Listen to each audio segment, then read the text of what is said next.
Back now to the breaking news from the Middle East as we track two big stories tonight. It is 4 in the morning in Israel, and we are hearing artillery shells constantly landing in Gaza tonight.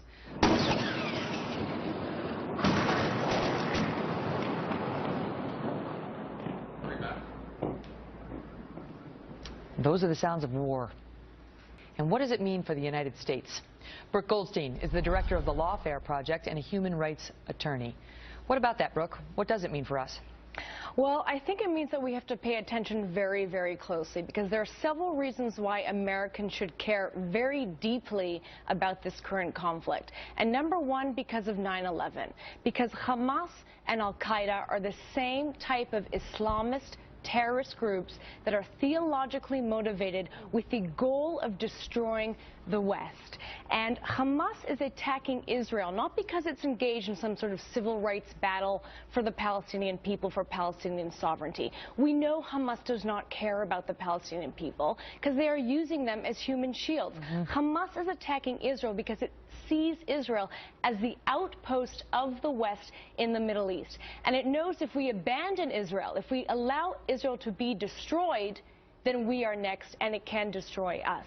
And the only reason why Hamas has not been able to kill more Americans abroad, it has killed Americans in Israel, is because the Israeli counter-terror naval and air blockade and ground blockade of Hamas. When you describe them, of course, one wonders how could this ever be resolved? Egypt is trying to broker this truce and find a peace between the Palestinians and the Israelis, and the Palestinians are sort of saying, well, it's not all about Hamas, we're sort of different.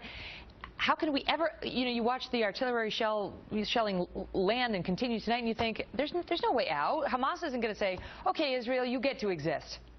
Well, first and foremost, we have to report on the conflict in a responsible way. What we're seeing right now is the media is misrepresenting what's going on the ground. It is accusing Israel of engaging in war crimes, even though Israel... They're highlighting the civilian casualties, which are all on the Palestinian side because they don't have Iron Dome defense, which Israel... Hamas is using women and children as human shields. And what the media is doing is playing into the dead baby strategy, the so-called dead baby strategy, by reporting on these casualties without accurately reporting on how Hamas is using civilians as human shields, and therefore we are encouraging Hamas to do that, and that's on our own moral conscience. Because it becomes a propaganda tool for them to keep things going. They want this going further into the future. This is a PR war for Hamas. Hamas did not attack Israel because it thinks it's going to win. Hamas knows it's going to lose. Hamas's goal is to increase civilian casualties. Are they winning by drawing Israel in?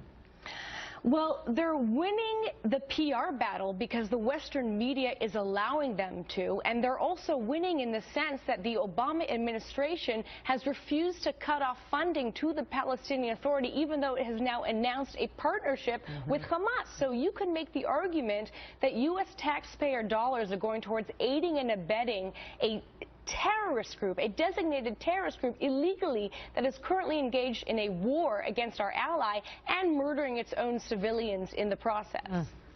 It's important to keep this in mind as you watch, the darkness there in Israel. We're so far away there in Gaza and wonder why. Why are we covering this? Why is this all over every major channel? Those are some of the reasons why. Brooke, good to see you. Thank you.